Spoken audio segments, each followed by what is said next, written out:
United States of America, and to the republic for which it stands, one nation, under God, indivisible, with liberty and justice for all. Okay. Call the meeting to order. And it's a virtual Zoom meeting.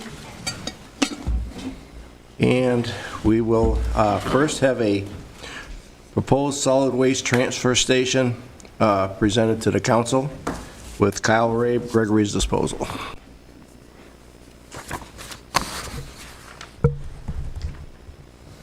Thanks for having us. Just want to introduce myself. Just to start with, my name's Kyle Rabe.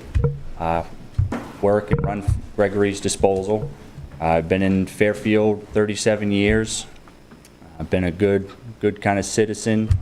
We're currently looking to expand, put in a transfer station on the industrial road right in Fairfield. So just kind of business has been good, trying to keep the ship moving. I'm here basically to kind of answer any questions you guys have. That's kind of my number one. I want to stress that we want to be good neighbors. We're not trying to do anything to cause waves. I'd like to be a good neighbor to everybody. Try and satisfy you guys as the town, the public. We've had kind of a good working relationship a long time. Haven't had really any issues in a long time that I can think of. And I'm not looking to start now, really just looking to continue to prosper and keep going. I know we passed around a couple of charts for you guys if you'd like to look. Just a moment, Kyle. I'd like to say a couple of things. Sure. Sure. You know, Kyle mentioned 37 years. Obviously, he's only 29 years old. I'm Gregory. I'm the one that started things. I remember John did some insurance for me back in the day, years ago when I first started. When you started. We've worked with the town for a long time. We're based in Fairfield. All our trucks are registered in Fairfield. We service the town. We do our part in keeping the town clean. That would be an understatement. And we enjoy being here. It's a good town. I raised my family here. I raised Kyle and 2 other children here. They went to the local high school, played pal with Peter throughout the years. And vouch for me as far as, well, I was a little vocal on the sideline, but it was always positive. Stephanie knows me from church, you know, same thing. I was in the choir, a little bit vocal, but that's definitely positive. But, you know, we just enjoy being here. And I wish Nicole was here because I want to thank her. She's the one that originally, she knew we were looking for a site for the landfill. I mean, the transfer. It's not a landfill, it's a transfer. That's a big difference. Looking for a site for the transfer station, and she's the one that kind of, she knew that we tried a few different places and it wasn't really suitable for the town. So she had mentioned a site on the industrial road, and she steered us in that direction where it's a non-residential area, and it seems like a pretty good fit for us and the town. So I want to thank her, and she's been working with us throughout. I've been a little preoccupied with tennis. I have a place in Florida. I'm there during the winter. I'm going to be leaving in 2 weeks. But Kyle has taken over. He's been my operations manager for the last 5 years. And he's done a very good job. We've actually tripled the size of our business in 5 years. And we're a very, very solid company. We're just glad to serve the town. We're glad to be moving to the next level. We're glad to have you guys as partners. Look forward to working together. I think it's going to be a nice asset for the community. It'll be a feather in the council's cap, and it'll also be a feather in the town's cap, having that kind of facility local. tax revenue from it, and then there'll also be convenience, cost savings, competition, cost savings for the folks in this town. So absolute win-win, and we're glad to be able to do that. That's about it. Yeah, I'm just gonna I'll go over kind of the concept plans and I'll kind of go over everything. Feel free to stop me if you have any questions on anything, and then I'll open it up for questions at the end. I currently have the concept plan of the transfer, which is the color copy. Yep. So this is the site overview of what we plan on doing. We have our driveway right in the south, so you would enter from south to north right up the driveway, where we have a scale for anyone with larger loads to be scaled up. We also have an office which is right next to the large orange, which is the building. That's the MSW building. That's where all bag trash and MSW household trash goes. Part of the DEP permit is all trash needs to be inside an enclosed building. So all trash goes into there. It goes onto a concrete floor where we use equipment to load that into large tractor trailers. And it's exactly what the name says. It's a transfer station. It goes into those large tractor trailers. Once they're full, they get pulled out. They go right to the landfill, whichever landfill we're going to use. That's to be determined. It's all based on price. There's a few options around the state wherever I have a contract with, but it gets directly hauled off. If it's very late in the day, it may sit overnight, but everything is self-contained as far as the trash. Everything goes straight into trailers. Nothing ever gets left out loose, stuff like that. Then to the north of that is a pad, which you can kind of see marked out. That's the demolition pad. That is where, like, your demolition debris, your shingles, any sort of cleanup material would go. You would drive right in, you would scale up, you dump out, and then you scale out upon leaving. And that is done the exact same way that the MSW's done. It gets loaded onto the tractor trailers and then subsequently hauled off from there. So it's not a lot of things sit around, nothing sits on site. Everything kind of goes right down the road as soon as it's ready. That's kind of the concept plan. Just one other thing I wanted to mention. It is going to be open to the public also. And we are going to have some dumpster-style containers for them to use if they have a bag or a couple bags they want to drop off. They'll be able to use those containers. We're also going to have allowance for recycling, for any cardboard or that type of material. Again, we're open to the public. It's not just commercial. So we're going to have bathrooms. We're going to have an office, so they'll be able to use those facilities. Everything's going to be landscaped, and it's just going to be a neat, clean complex. We have right now we have a facility on the 6 Rod Road, and I invite you guys to visit unannounced anytime. That is a very neat and clean facility, and it's been that way throughout. So we're not going to deviate from that. Our name is on the sign, our name is on the gate. We have a good public perception now, and we want to further that. So that's kind of our thought process. As far as any material, like Kyle says, it's not a landfill. I know I made that mistake earlier. It's a transfer station, and it is just what it said. You know, stuff will be transferred onto a bigger vehicle, bigger truck, 100-yard, 30-ton vehicle, and it'll be trucked. Some of it will either go to Perk in Bangor, some of it may go to Waste Management in Nargeock.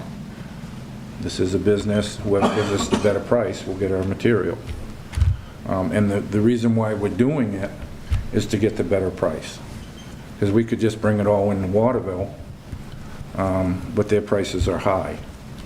So if we have this ability to transfer it to a lower cost, then we can pass the savings on to our clients, you know, and we can stay in business, you know. So, I mean, it's a big investment on our part. It's a couple $1 million investment. So it's got to be cost effective, and that's why we're, you know, my life savings is going into this, you know, and so we don't take it lightly. I know I don't. And we've been working on it for over a year. St. Germain, we've researched the better engineers in the state for this. We've paid them over $100K and growing. So we're doing it right. We're not doing it half-cocked or anything like that. We're doing it right, and starting right, we're going to do it right, and that's all there is to it. You guys have any questions about the facility that I can answer, or would you like me to keep going? You can keep going, and then I'll ask. Keep going, Gordon, yeah. We'll save No problem. questions till the end. I know one of the big questions, I can show you this. This is a sight line map, the one that has all the grids on it. Yeah. I'll go over this one quickly. It's just a sight line map to show you, because we are trying to be good neighbors here. I know the Fairfield is a public entity. There's going to be a lot of people in and out. So this line here kind of shows you the sight line from the parking lot that's currently there. We have a berm that's going in between where the current parking lot is and where my facility will be, with some 10-foot balsam trees on there. So there will be some minimal sight that you'll be able to. We're basically blocking it out. It's about 1,000 feet from the parking lot to my facility, so there is a large setback. DEP requires 100 feet for setbacks, but we have kind of set it at the back part of the facility, or back part of the property, to try and gain some distance, to try and be good neighbors, and kind of take care of everybody. Another thing I forgot on the concept plan, let me finish, is we also put up some fencing, which I forgot to mention originally on that concept plan, because when I had the planning board, they had mentioned some dumping and stuff like that. So I do have a fence coming from right where my driveway is, to the right-hand side. That berm, the big, large, kind of oval, is the berm which is shown on this sight line, and that's what that is. And so that way people can't come down and just get onto my facility. There's a gate at the end of my driveway, so you cannot just come in there. When we leave for the day, the gate gets closed. We have fencing up. So my facility will be very secure. I plan on having security lights. There'll be security cameras. So I'm trying to make this as secure as humanly possible.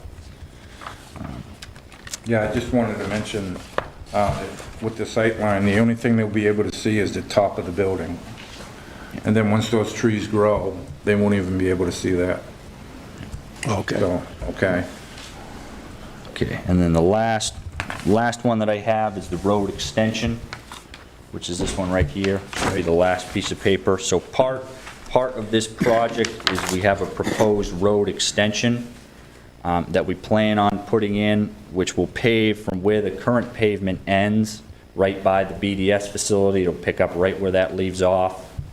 We'll come down the field, so everyone that uses the POW fields will currently, right now they have to drive over the gravel.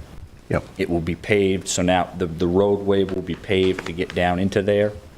And then we plan on extending that road up to where my driveway starts. I do not know the exact footage off the top of my head, but I believe it's around 1,000 feet, give or take, of road extension, which is all getting built to town specs. Everything will be approved, and it would all be nicely paved, road going up to the driveway. So it'll be very easy access for the public. I'll be able to come down a paved road the entire way right onto my facility, which is paved. So everything is being done as well as we can to make it ease for the public. We're trying to make everything easy. That's pretty much it. It's pretty straightforward. You guys have any questions, I can certainly answer for you guys. Okay, go ahead, Stephanie. Okay. First of all, thank you for the drawings. We'll bill you later. It helps to see it, you know. No, I'm just kidding. Is the fence going to go all the way around the property? No, it will go from where my driveway is down to the berm.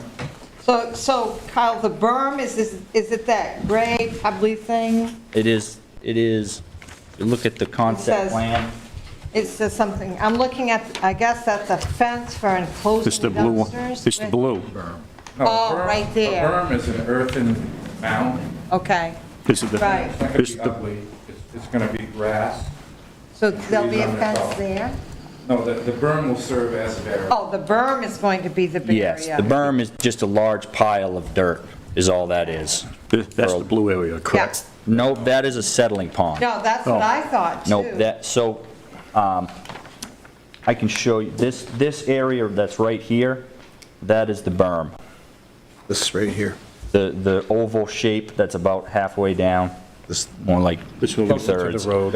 Yes. I see it now. Yeah, the blue is part of the settling pond. Okay. So part of my DEP process, I have to have stormwater retention, so I have, there's, I don't know how technical right you guys want me to get, but there's stormwater, and that's part of it, so, So that's what the detention basin is? then, Correct. It's like Stormwater. when you Yes. build- That was one, Like when you build Walmart, Yeah, they always put a right there. settling pond. Yeah. yeah, We're actually gonna have 3 of them. You have okay. 3 sediment ponds up there? no, we're gonna have one. Just one? I thought the original No, plan was just- 3.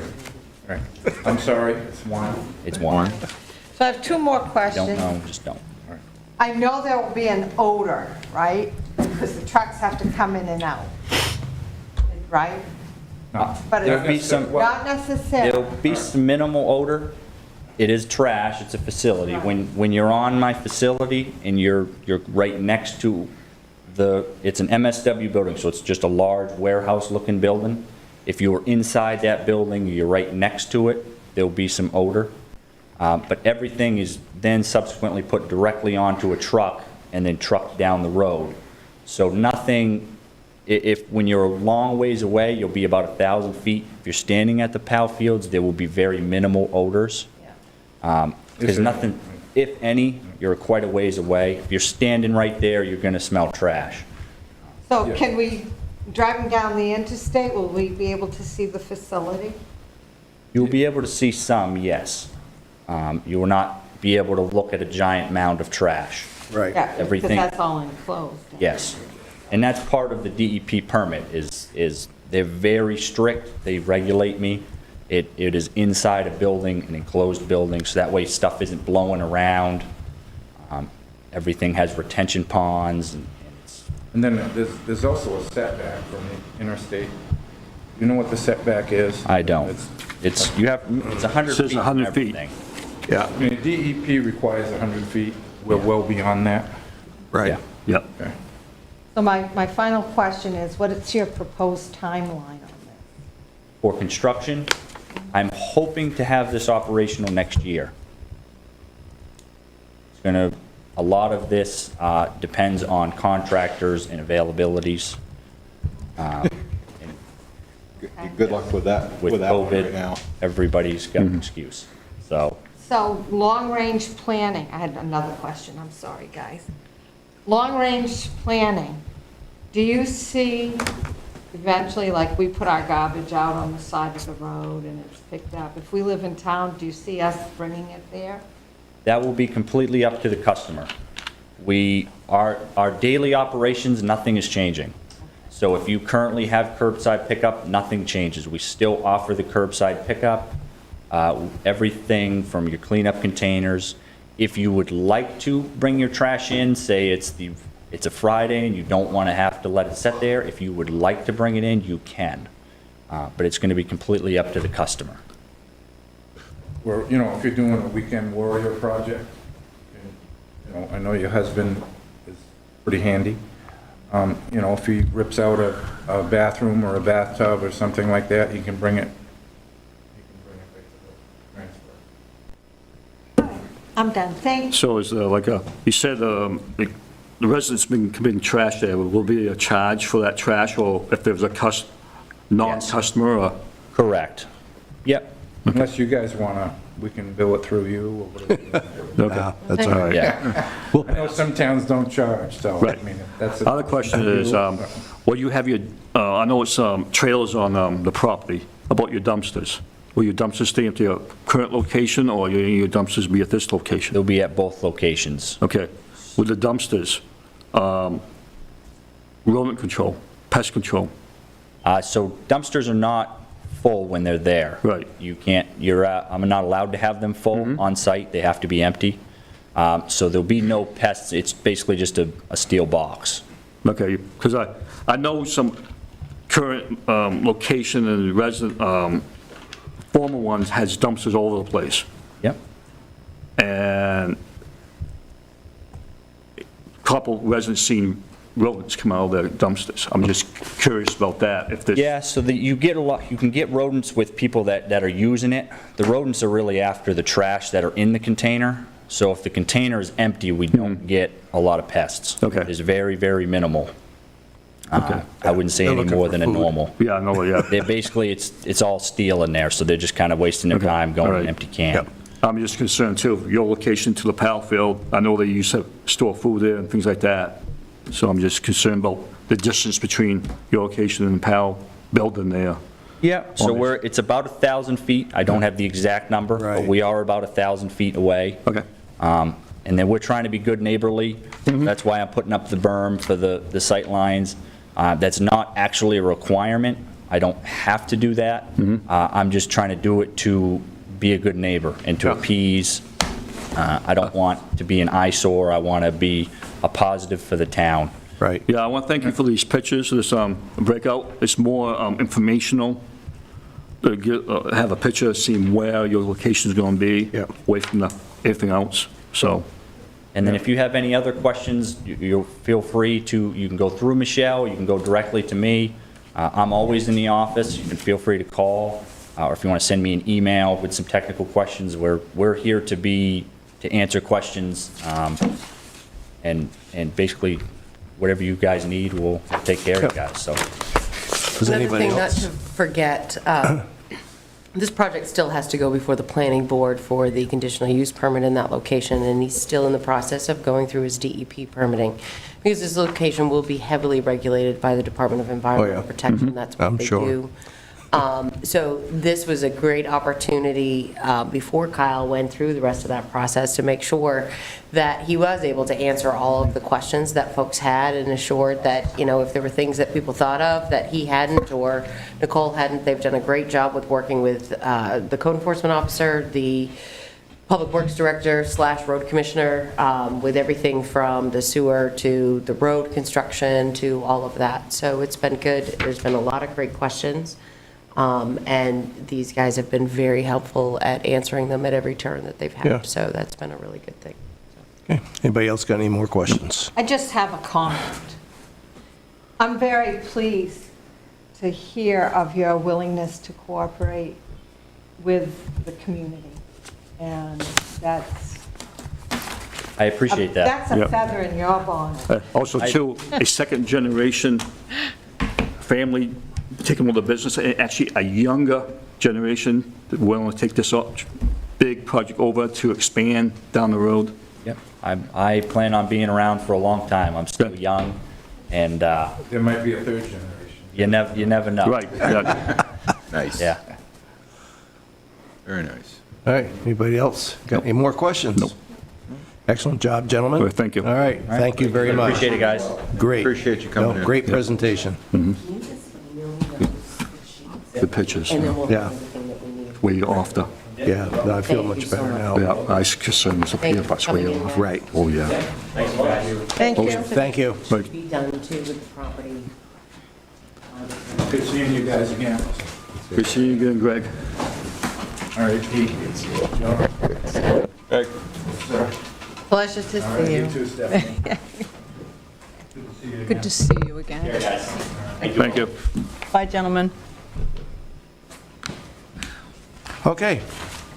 Now we will move on to our first order of business, which is public announcements, and details may be found at www.fairfieldme.com. All right. For the November 2nd, 2021 election, absentee ballot applications are available online and via phone. Absentee ballots will be mailed out when available in October. Second order of business, public hearings. To hear from the public on a second-hand dealer application submitted by the Oaks Second-Hand Shop to be located at 207B Main Street. The owner of that shop is actually online, in case you have questions for him, and I have his application here. One question is it behind Cumberland Farms? Is that building owned by the Greeks? It's, yes, right next to the House Pizza. Okay. Okay. Okay, there's the gentleman. Hello. I will. Hi. Okay.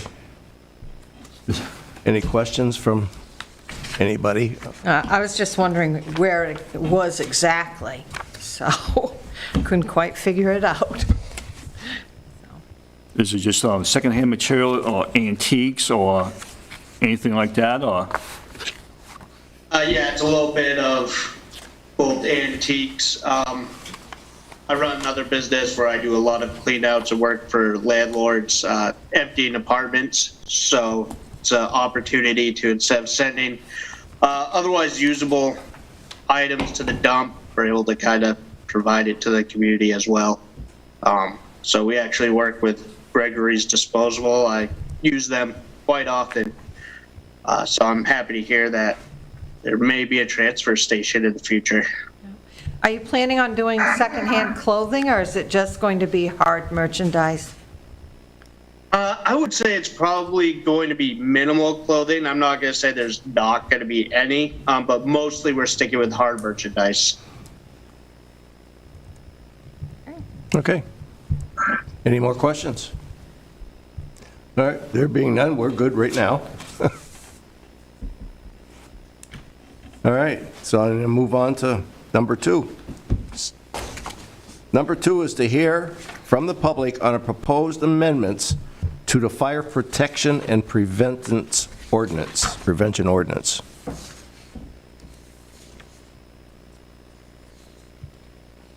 And this is the amendment that you discussed last meeting. Okay. Any questions, comments, explanations, et cetera, et cetera? Nope. Okay. Move on to the third section, which is to hear from the public on a proposed amendment to the General Assistance Ordinance. I have items for you. So as you saw in your packet, there was some comprehensive revisions to DHHS's statewide General Assistance Ordinance. Many of those revisions were updating terminology, definitions, and expanded clarifications. The one area that I would bring your attention to was on page 29, section 5.1B, was the recovery residences. There's been some updated legislation and a request for updated language specific to that topic. And so they had to be more inclusive and expand on those definitions. Otherwise, the appendices are updated with the annual fee scale changes related to the federal numbers that they do annually every year. So you would normally be adopting those separately, but because they're included with this ordinance, we're going to do everything in one fell swoop later on the agenda. Are these increases, or? So I did give you the comparisons from last year to this year, and so if you pull out in your packet I printed, you can see. There's two of them. Yep. Yeah, so you can take a look and compare year to year. Usually it is going up. I mean, typically it's very rarely ever goes down. It's usually increasing the ceiling I see it. Yep. in accordance with inflation, of course, and other factors that come into play. Stephanie? Okay, I have two questions. Are you now, the term administrator was used, I think, in the document I read online. Are you now the administrator? I already was your general assistance administrator and welfare director. I saw that had came up in the different language. towns use different terminology. We use both here in Fairfield so that there's no question as to what the topic is, because sometimes the public is not aware. They hear the term general assistance and they perceive, oh, could I have this department? And they're not thinking welfare. But that's why we use both terms here in Fairfield, and we're allowed to. One of the things that I saw when I checked over the comparisons between last year and what's expected for this year was because of COVID. I really couldn't tell if there was an increase in the need for services based on this. Correct. So this doesn't drive, they're two separate topics. Okay. Yeah, so COVID was an unusual year, as Michelle can attest to, and there were several other communities that probably, I'm sure it came up on her listserv as well as mine.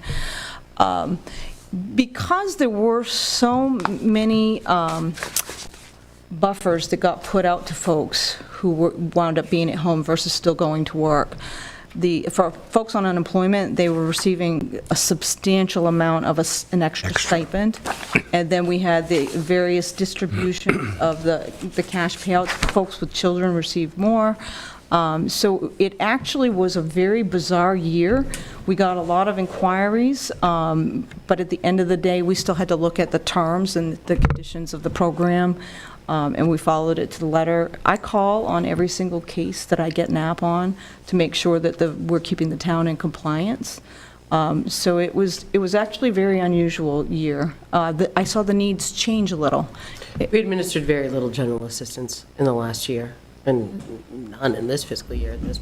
I don't think any in this calendar year yet, but very little. It was a lot of referrals to other resources. It was a lot of referrals to other resources because there were a substantial number of resources that were out there. And of course, too, for Fairfield, it's very helpful that we have the food pantry. So while one of the maximums that did increase in here, of course, is food, because food insecurity is something that is everyone in the state is very conscious of. Having a food pantry here and knowing that they're available, not only on the days that they're regularly available, but also if we call them and say, we have someone who stopped by, they are out of food, they'll make every effort to help and assist us with that. So we very rarely need to write a voucher for food for anybody to go anywhere. So that's one of the great things. And we all know that rents have increased everywhere. So of course, rent is one of those things that has increased a little bit. And then your maximum overall level of assistance for folks' level of income has increased slightly just because, minimum wage went up. So. But other than that, there's very little changes in the maximums. The state does a really good job at assessing. They break these down by county, so every county is different. We're not all the same. And then, of course, there are other influences that we take into consideration when the applications are run. But it surprisingly was a very minimal year in the last year. And I would add, Michelle did bring up a very good point with the pantry. So I was able to have conversations with some of my clients, and one of them had discussed an essential closet in another municipality that was open to others. And I approached the food pantry and asked if they had enough space to consider doing the same, if I could find funding for them. And the VFW very generously continues to donate to provide paper goods, soaps, and so we actually have an incredible resource that doesn't involve me having to write a voucher or even process an application. We're referring folks to the various services. And the other service that we found a lot of referrals to is mental health. Yeah. Well, thank you. You're welcome. Anyone else? Any other questions? Okay. We will then move on to our third order of business, which is public comments, 3-minute limit or equivalents. Members of the public may email comments for council at info@fairfieldme.com by 4 p.m. the day of the meeting on any topic or agenda item. Items may be read aloud at this time. Were there any items? None. Okay. No other public comments. All right. Moving on to the fourth order of business, which is reports from the staff and committees. Town manager's report. All right, so on August 26th, I attended Maine Municipal Association's Women's Leadership Symposium. It's only the second one they've ever hosted, so that was very interesting. August 26th, also that day, was the KRGA monthly executive board meeting. They're still meeting via Zoom. They recently adopted a Zoom ordinance just exactly the same as yours, and because they have meeting space that will not fit anyone for social distancing, we still have Zoom meetings for those. On August 31st, the 21-22 taxes were committed. The mill rate was set at 22. This is down from last year's rate of 22.3. The decrease in the mill rate equates to a $30 decrease per $100,000 of valuation. However, if you have the homestead deduction, which is typically $25,000 deduction from your property value before we compute the taxes due, this year that deduction was lowered to $24,000. Due to our municipal assessment ratio, which is the deviation of assessed value from market value, which when you figure the difference between last year's deduction and mill rate and this year's deduction and mill rate, it actually represents a $29.50 increase on your property taxes. So there are folks who will see very minimal change, and there are some that will see an increase, mostly folks who did not have the homestead exemption. So unfortunately, people who live out of town will probably see a decrease in their taxes. And then folks who live in town that have the homestead will see a minimal increase in their property taxes. I checked out quite a few accounts today, and like I said, they were all very minimal increases because of the drop in the mill rate and the increase that it's kind of a wash. So, but the tax bills were mailed last Friday. They are due, I believe it's October 6th, I think, which is the first Wednesday in October is when the first payment will be due. And certainly if folks haven't received their tax bill by the end of this week, to give us a call, but hopefully they will all be out in the mail. September 1st, there was a special KRGA Executive Board meeting to discuss possible land purchase offer at the park, which is very exciting. Again, remember, when folks purchase land at First Park, that means they pay property taxes, which means the amount of money that they pay us every year increases, so that's a good piece. On the 2nd, I did meet with the Teamsters Union to discuss the vaccination mandate for the fire department's first responders. If you're not aware, the deadline for vaccination for first responders for COVID has been extended until October 29th, which gives an additional 28 days more than what they had before. So that will work out very well. And then this morning, there was the Central Maine Growth Council Board of Directors meeting, and it's great, just so you know, there's so much exciting things going on between Oakland, Winslow, Waterville, and Fairfield. It really is kind of a wonder to sit there in that meeting and watch all the stuff. So it's not just exciting things happening in downtown Waterville, it's happening everywhere. So it's good. And we're all working very well together on things like brown-tail moth and dam removal and all of those different things, and trying to partner so to make sure we have a solid voice for the entire region. So it's good. And that's it for me. Okay. And we'll move on to committee reports. The Economic and Community Development Committee will meet next Tuesday at 3:30 here in the council room.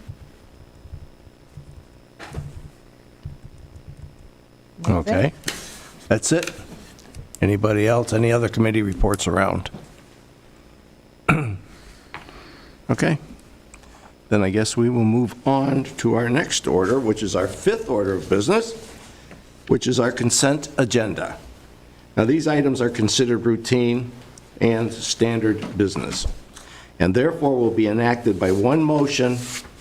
There will be no separate discussion of these items unless a council member so requests prior to consideration of this portion of the agenda, in which event, the item will be removed from the consent agenda and considered next on the agenda.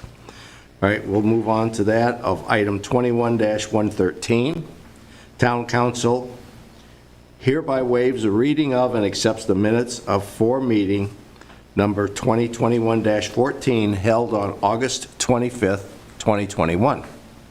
The next item, which is 21-114, ordered that the Town Council hereby approves the Treasurer's Warrant number 15 in the amount of $583,072.05, not limited to but including MSAD 49, motor vehicles, KSTD, and bond bank. So moved. Second. All those in favor? Carries full. Sixth order of business. To take action on the following items of business as read by the council chair. Item 21-115. Ordered that the town council hereby approves a second-hand dealer license to the Oaks Second-Hand Shop to be located at 207B Main Street. So moved. Second. Any discussion? All in, yes, No, yes, Stephanie. I would like to just wish the Bucklands well, and I hope that Michelle will tell them about the facade program that we have for appropriate signage on their building. Exactly. Yep, thank you. Anybody else? All in favor? Carries full. Item 21-116. Ordered that the town council hereby adopts revisions as presented by the Fire Protection and Prevention Ordinance that we went over last meeting. So moved. Second. Discussion? There being none, all in favor? Carries full. Item 21-117, ordered that the town council hereby amends the town council administrative policy fee schedule, fire department, add wording equipment/PPE, damaged, lost, destroyed, at the billable rate of actual cost of replacement. So moved. Second. Discussion? All in favor? Carries full. Item 21-118, ordered that the town council hereby adopts revisions as presented to the general assistance ordinance. So moved. Second. Any discussion? All in favor? Carries full. Item -21-119. Order that the town council hereby considers a sewer abatement for account number 342, excuse me, at 44 Main Street for Federico Oriola, doing business as Fairfield Laundromat LLC, in the amount of $7,643.20. So moved. Second. Discussion. Yes, Stephanie. Where was the sewerage going? Unfortunately, the way that I understand that the whole thing was built and done many, many, many years ago and never revised, it was going directly into the river. Wow, Straight to the river. That's you saw. that's what I thought. That's why that's all the construction was. That's correct. That's why that's why there was a lot of digging and putting pipe in and stuff. Even at So- the Chinese restaurant. A little bit of back history. So when that property was turned into a laundromat in 2018, the owner was required to have his sewer line inspected to ensure that it was a large enough capacity to handle the volume of waste that would come out of a laundromat. He did exactly that. He hired a company, they came in, they televised the lines, they did a full inspection, saw where the lines went out to, at the time, what they thought was a connection to the sewer main. So they followed his line all the way out to a T in the line, so they assumed it connected into the sewer main. Everybody thought everything was completely on the up and up and everything was taken care of.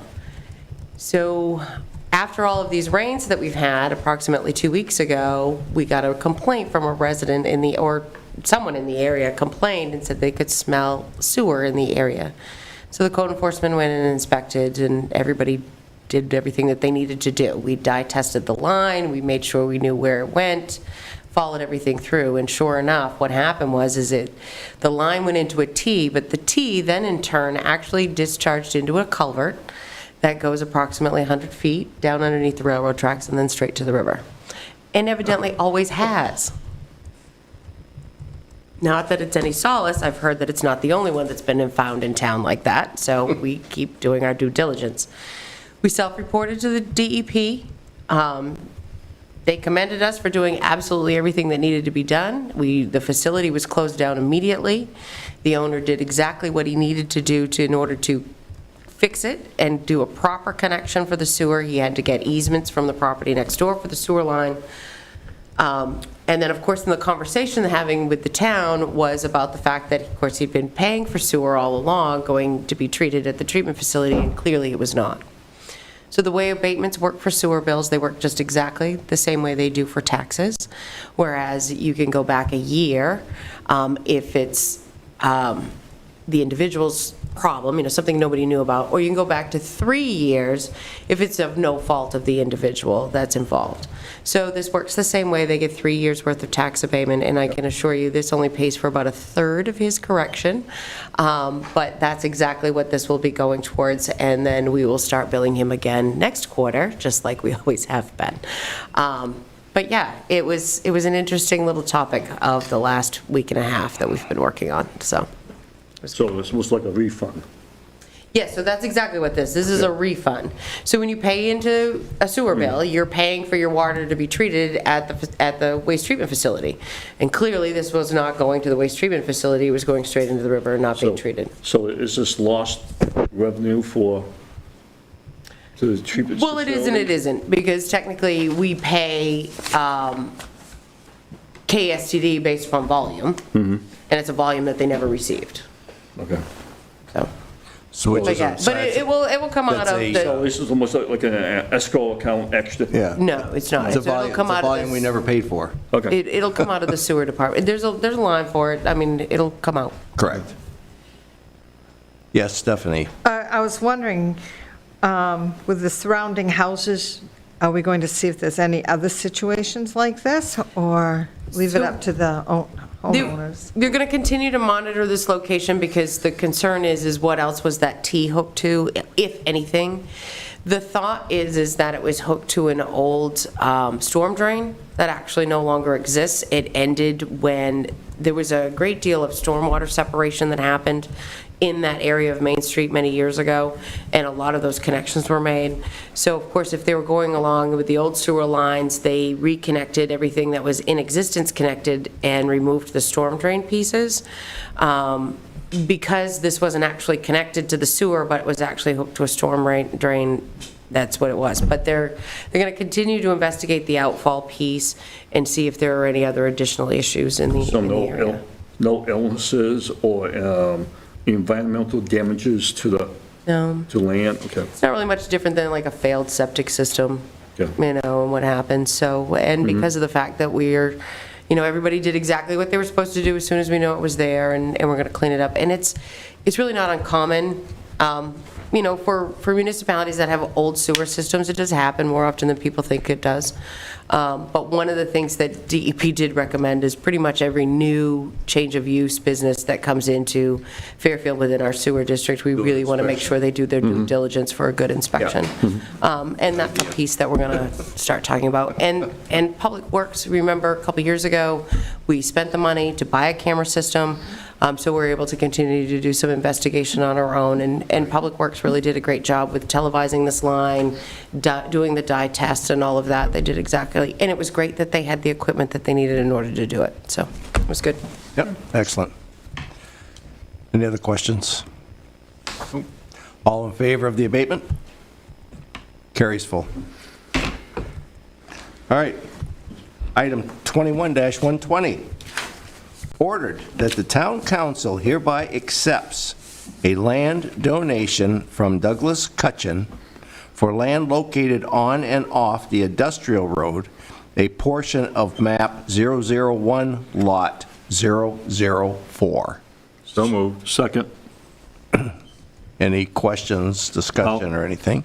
How big is the square footage or acres of each lot, Michelle? So Doug is actually on here. Doug's on. And Okay. is able to discuss that with you. And I also have the ability to share my screen and show you the map of the area. Okay. I don't know the exact acreage off the top of my head.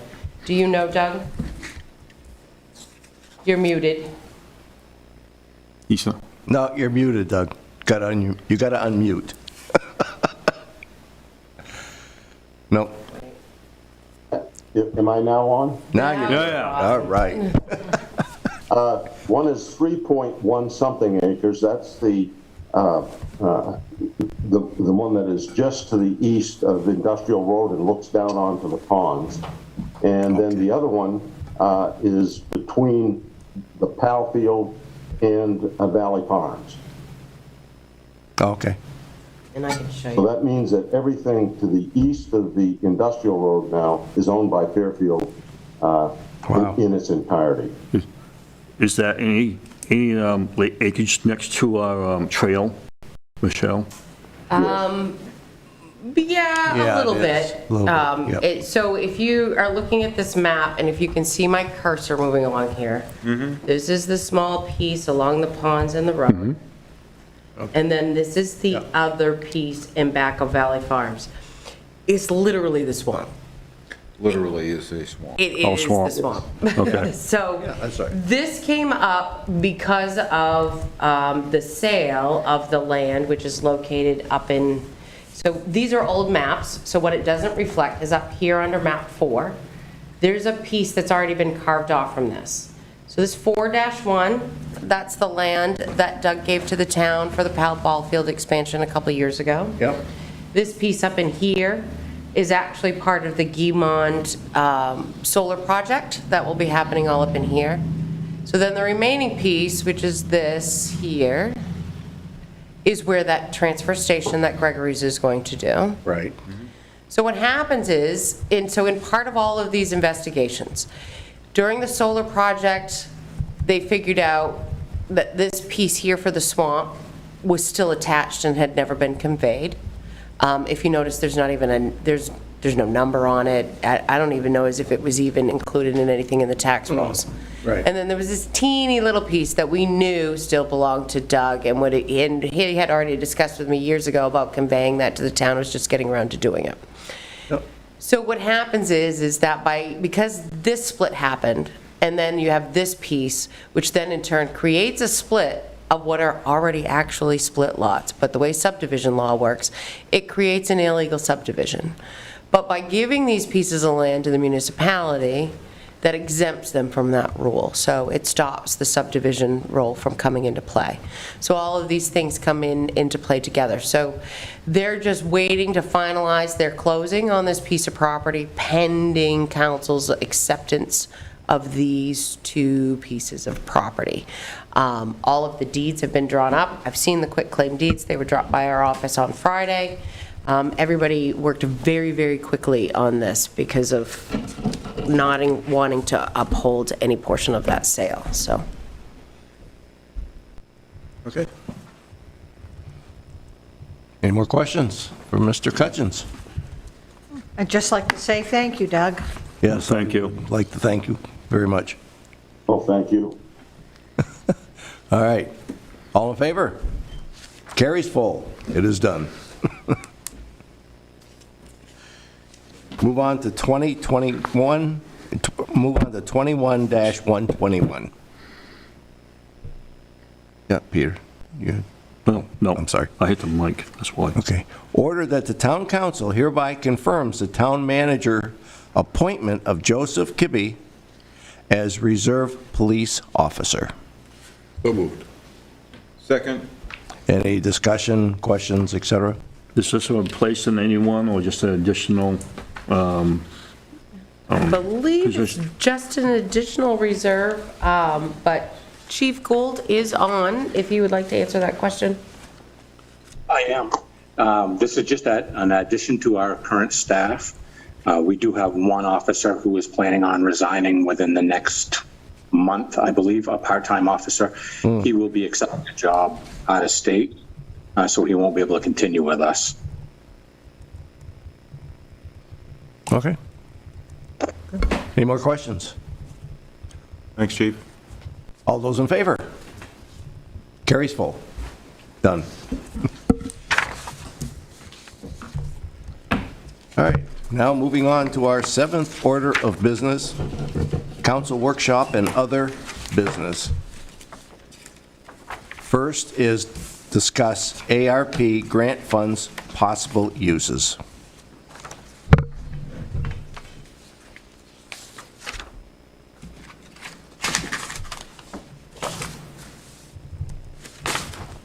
Michelle. So, I did receive some information, some ideas from Stephanie, which I'm sure she'd like to expand on regarding air cleaners, HVAC cleaners.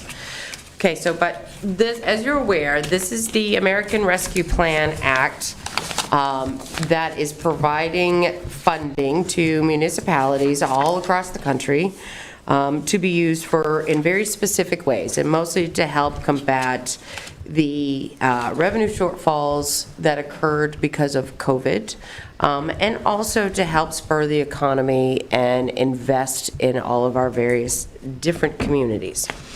A lot of the money, it has some pretty strict guidelines as to what you can and cannot use the funds for. Evidently, the sheet that was sent to all of you is not in my packet, thank you.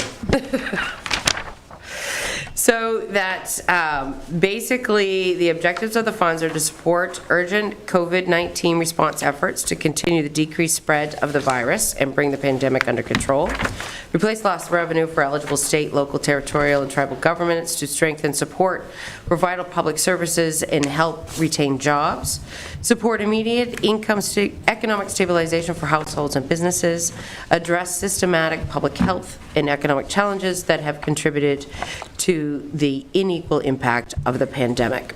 So the municipality can use it on a whole host of things, depending on how creative you want to be. But one of the things that it cannot do, it cannot pay down our existing debt. It cannot be used to offset our existing budget. There is a pretty strict formula to prove revenue loss. So to say that we're going to take X amount of dollars to offset property taxes because we lost revenue last year. As you're aware, our revenues were collected higher than we had projected, as well as the fact that tax payments last year, collection rate was higher than it had been in any of the years going back further. So revenue loss is going to be a difficult one to prove. So there are some things such as broadband, premium pay. There's a lot of municipalities that are paying their first responders, their frontline workers, folks that worked throughout the entire pandemic, basically what was been called hazard pay, but calling it has a slightly different tone. It's a name for tax purposes, but there's those sorts of things. You can use it for water and sewer infrastructure expansion. They're recreational purposes to some degree. So there's a whole host of different things. And we are currently slated to receive, latest number is $691,953.05. And the way that works is we will receive 50% of that this year, and then 50% of that approximately another year later. So it's not something that you have to plan for specifically today. You don't have to have an exact plan when you walk out of here. But what I thought would be good is to have you start thinking and discussing how you do want to spend these funds. One of the things we had originally discussed was using it all towards public drinking water expansion. Right. However, it can't be used as a federal grant match. So my thoughts is that we're not going to need all of it for, well, what we had originally planned it for, which would have been grant matches. And because these are federal funds, you can't use them to match federal funds. And there's some question as to whether or not you'd even be able to use them for state grants, depending on where the state's funds come from. I think we could probably use it towards a Northern Border Commission grant, but I need to research exactly where their funding is coming from, because I almost think that's federal. So there's bunches of different things, but up to you to have that conversation and make that decision.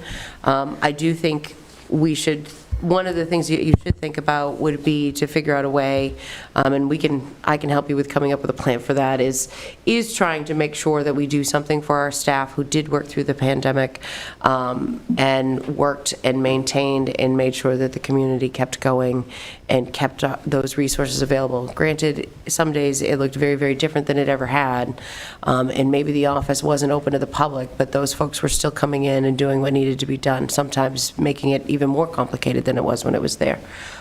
So just things for you to think about and discuss. I believe on the there's another list that goes along. There's there is a second list to this that actually breaks it down even further. I was on the website, I printed it off, but unfortunately I didn't bring it with me. On the, I believe, looking at it on the public health portion of it, I know one of our town employees was looking at potential ambulance service out of here. And I believe it's under other public service, under that heading. It's potentially could come under that. So. That's a great idea. Yeah, ambulance service or go into where another service is always out there, having maybe myriad EMTs. Right, but no, it would allow us to transport. We would have to get a vehicle for transport. To actually purchase an ambulance. Actual ambulance purchase. Yeah. Because I know Waterville has an agreement with Delta, the transport and things like that. And I'm pretty sure we do as well, don't we? For Yes. Yes. Yeah, because They actually they're predominantly the only game in town. actually, Delta actually stages right at the Waterville. I know I saw an ambulance down here the other day, but I don't know if they actually stage right from Fairfield when the EMT calls, Delta goes out with them. I don't know if they do that, have a staging agreement. It depends on the type of call that comes in through Yeah, 'cause 911. I know. So sometimes what happens is that our first responders get there and they have to call for Delta, because it depends on the type of call. Not everything automatically do they dispatch an ambulance, I don't believe. They do come from Waterville or wherever they happen to be. We've investigated, so looking at the possibility of ambulance transport is something that this municipality has looked into for quite some time. We've been concentrating on getting our training facility, of course, up and running, but we've been very closely watching what Waterville and Winslow have been doing with ambulance transport and agreements, with helping Delta pick up the slack. Delta has been stretched thin over the years. It's getting worse, too. And the response times can improve. I believe the town of Winslow turned an actual received profit within the first 6 months of running an ambulance of something to the tune of $250,000. Winslow's ambulance service is literally paying for itself and then some. But there's a good amount of investment that goes along with that. And the training facility has really been the fire department's top priority, and still continuing to work on an ambulance piece, so now might be the opportunity to help continue to push that a little bit If further. you're thinking about that, where would the location, right at the training site or a different location? It would be in our fire department. I mean, you'd have to put an The ambulance in the fire new department. building that we're putting up? The new public safety building Yes, the new public safety that you're going to build? Yeah. Yes. Or stage it out at the old one, or? You'd have to There are all have it kinds manned of all the options. time. No. No. So our new public safety facility. Yeah, Yes. that would be the great place to do it. Yeah, that will be where it will be stored. Don't look skeptical. It's a discussion for the future. Right. Sooner than you think. Well, there's a lot to it, and it's only $691,000.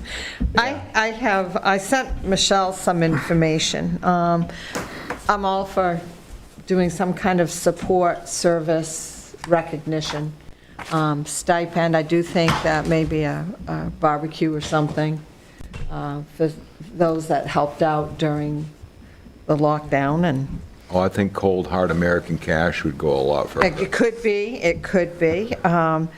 I also think that, especially for the town office, there's no real HVAC system in the town office, and it needs to have some kind of air quality control. And it's the most, I think, one of the most public places. In my opinion, it's also the most constrained. There's not much airflow in there at all. The fire department can open up the doors. The police station is not so many people, but they have windows. Even the windows are limited at the town office. So what you're alluding to is we need a public safety building. No, I'm not. I'm suggesting that we possibly look into UV lighting as a way to, or an HVAC system for the town office. In what I've looked up about UV lighting, and I don't understand the whole mechanism of how it works, but the air goes in the tube, it gets bammed with something, and the particles, particulates are dead afterwards. You gotta look at the structure too, since it's a brick building. Yeah. So small, you gotta look at the structure building. Right, so I think it's something like that it should be looked into. There should be something in Right. the town office for better air control, air quality control.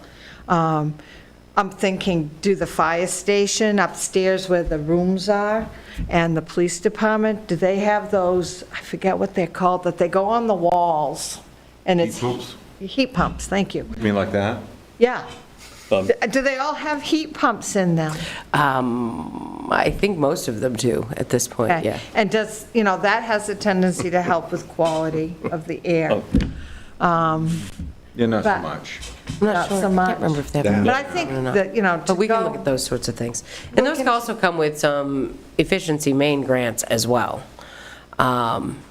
So you could do coupled between efficiency main grants coupled with this kind of money could actually bring them down relatively cheap. right, so, but I think the town office is in dire need of something for better air quality. We just gotta look too, down the road too, that new public, that building you were Yeah. talking about there, Mike, but down the road, how far down the road is that?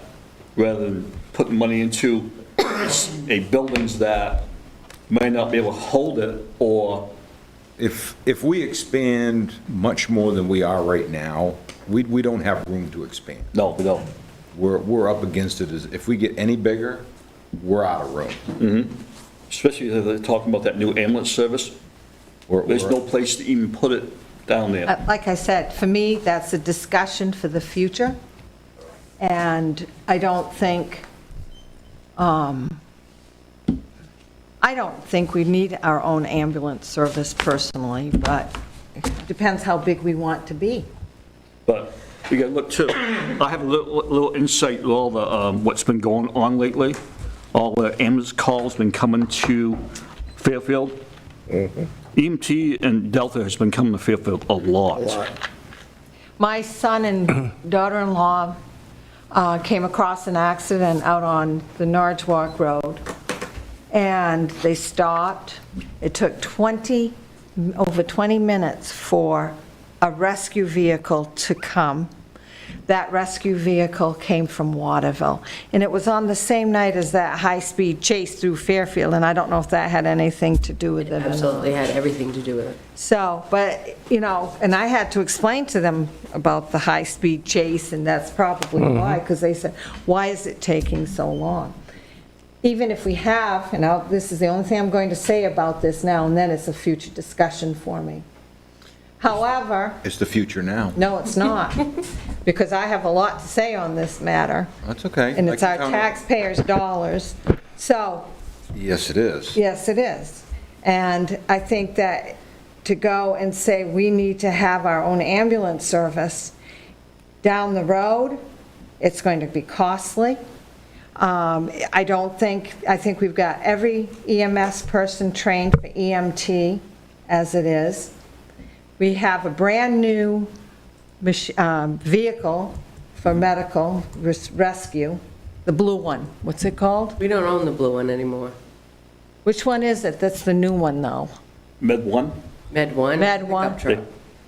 they can't transport. Well, why do we need to transport? That's why we call the ambulance people Okay. to come. The- So that's all I'm saying, but Where- I think it's getting Where- late now. I think we should have So that on it for another discussion. There's a whole bunch of other information that you could get to have this debate. I think that does become a completely separate conversation. This is a wonderful idea, and before you would be asked to expend it on that kind of idea, you would receive all the information you need in order to be able to make that decision. Well, Because there's a lot more data and information that follows that as to why it may or may not be good for our municipality to have ambulance transport. You do not have the data in front of you this evening, and nor do I, so to give you that. So I have it down, though, on my list of one of the things to look at for categories of pieces. So there is the pieces of recognizing our staff that worked during the pandemic. There's HVAC or UV lighting or air quality systems for the town office, but also if there are any other departments that maybe need some of those pieces to go with them. Any other ideas? Yes. Of things? My last one was the playground, the Water Street playground and the playground out at Mill Island to get the kids outside and getting fresh air. I know that there are some new pieces of playground equipment at Public Works Garage. At least something up there. All we have right now are the swings out on Mill Island, and taking a look here and to see what we can do for the Water Street playground to update it for better, to keep people outdoors. Or we can put it down, bank it for the future. So you can only bank it for so long, though. There's a requirement. You can't bank it forever. And we have to actually, I believe, tell them kind of what our plan is when we submit for the piece. Another thing that came up just this morning that I had heard about that a lot of municipalities are doing, the electronic signs. So the ability to say where our, the Fairfield business-friendly sign is, if we could put in an electronic sign so that you could put digital messages out, maybe do electronic signs double-sided in multiple locations, so that if there was, you wanted to advertise town meeting, you wanted to advertise town council meeting or a public hearing, you could do those in those digital signs. And supposedly those are being funded, fit within all of these categories. A lot of it has to do with the fact because it gives us the ability to share information better. If the municipality is shut down because of COVID, and you have the ability to do that, or, a lot of folks are doing information like, that whatever county they're in, it's recommended that you wear a mask, or what color level they are for the exposure levels and the test positive rates. So they're being able to justify the use of an electronic sign, and electronic signs are pretty expensive. I don't know if any of you have ever looked into one, but they're really, really I like expensive. the idea, and the other location, because we need it closer to the road rather than up next to a town office.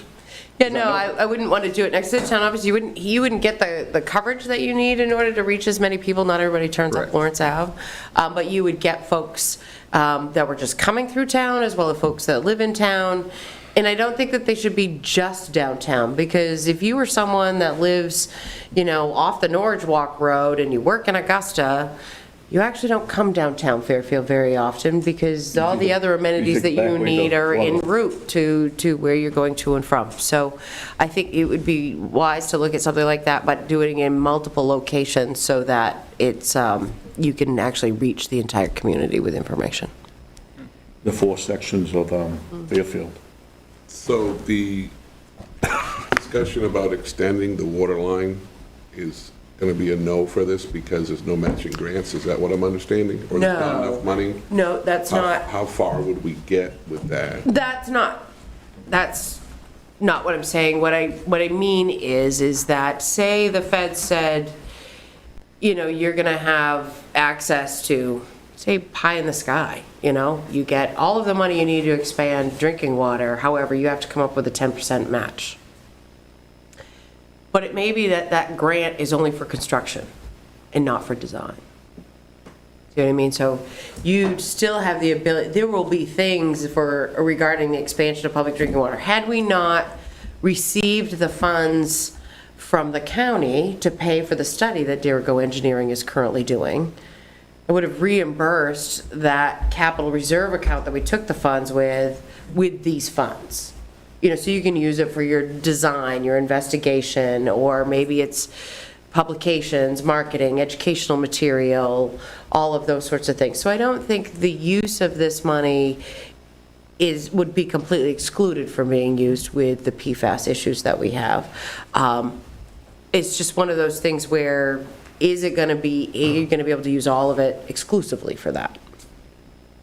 Or do you want to use it exclusively for that? You could say, for whatever project we come up with, you want it to be offset by $690-something thousand, because the municipality is going to use the funds specifically for that and get a grant for the rest of it. Do we have a magic number that we need to get public water out to those people? Is there? We do not yet. We are looking for that magic number, and we are hoping to have that magic number prior to them.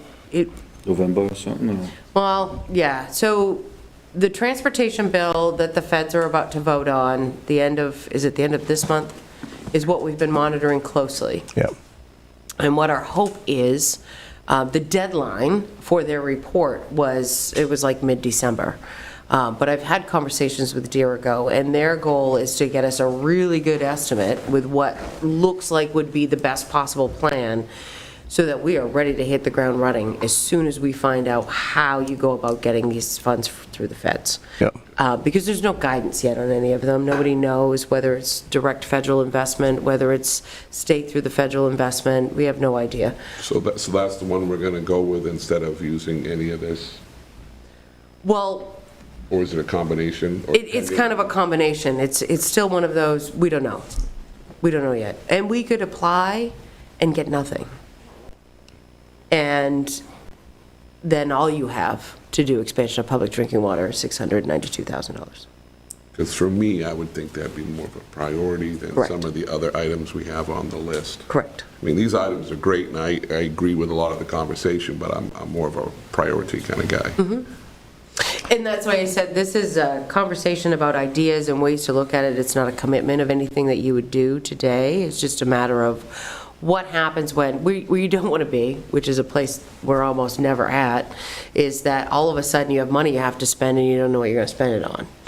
You know what I mean? It's not that we've ever been in that position, so you never know how that's going to creep up on you. But this way, you're not saying every single penny of this money is going to go towards public drinking water expansion and then realize, well, you didn't need to spend it on any of that, and now what are you going to do? We're still waiting. The money's not here yet.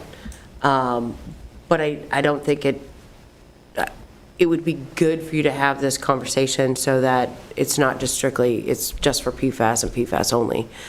Because there are other things that you can do with it in the community. So think about where you want that So investment. we can do multiple projects. Right. And I just thought of another one. Stephanie. That's like Mike's idea. We could offer first aid CPR training for our citizens. And maybe the fire department could lead that. See, the Grange has some of that, they have that sometimes over there. So they have some training over there through a hospital come over, that's often. Yeah, but that's all about public health, and that would be something very practical for our citizens, so. Oh, and the other thing, I think that we should reimburse our spending on PPE. We've got Can we most do- of that reimbursed. Oh, we through did? grants. All right. Yeah. Okay. Let me check my notes.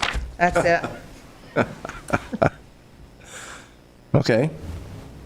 There were separate grants that were available for a lot of that stuff. So that's taken Table care of. this. Yep. So we'll just table this and, Oh, yeah, it'll keep Move it on, coming up. so keep coming, It's just one of yes. those things where it's coming, and there's a lot of municipalities that are talking about this, and I didn't Did want they you to say not when have we the conversation. can start and when the deadline we can use it by, or? I believe it has to be all spent by 2026, I think? Okay. I can't remember, it's, I Good time can't for the new remember. building. 2026, it's not, When do we have to submit our plan? I have to give them kind of a general idea when we actually request the funds to be sent to us, and what we're going to spend them on. And then there's a reporting requirement, so that when you do spend it, there's a huge database. It requires lots of information, lots of security information, and we have to report to them every penny that we spent and what we spent it on. So it's definitely it's a great program to assist folks, but the federal government did a lot of work to make sure that people were accountable as to what they did with those funds. So it does make it really complicated. okay. All right. Any other, I'll start with Stephanie, discuss other council business. I have nothing. Michael? I have nothing. Mark? Good, sir. I'm good, too. Okay. So our next regular meeting of the Fairfield Town Council will be on Wednesday, September 22, 2021, to be held as a hybrid meeting via Zoom in council chambers at 6:30 PM. The only other thing that I would like to do, I think, what are we going to do? We're going to present the Spirit of America Award. That's next. Next meeting. That'll be next meeting. I've presented the invitation to them. That was a date that they were fine with. Okay, got it, yeah. Yeah, because I know you'd bought it in and type of thing, so I just wanted to double check you to be aware that. of it, for photo opportunities, so when you're planning your attire. Okay. So probably. So what are you saying? Let's know. What are you Let's know in advance. What are you trying to apply, What do you Christine? say? I guess we gotta Well, wear pants. I've been told in the past that if I don't remind people, so I was trying to follow up with Just- prior Just, precedent. Sorry, it wasn't meant that way. It was just meant as a courtesy. Okay. Gotta wear pants. All right. So at this point in time, the council will recess and sign all documents that require the signature of council So moved. members. Second. We're in recess. There we go.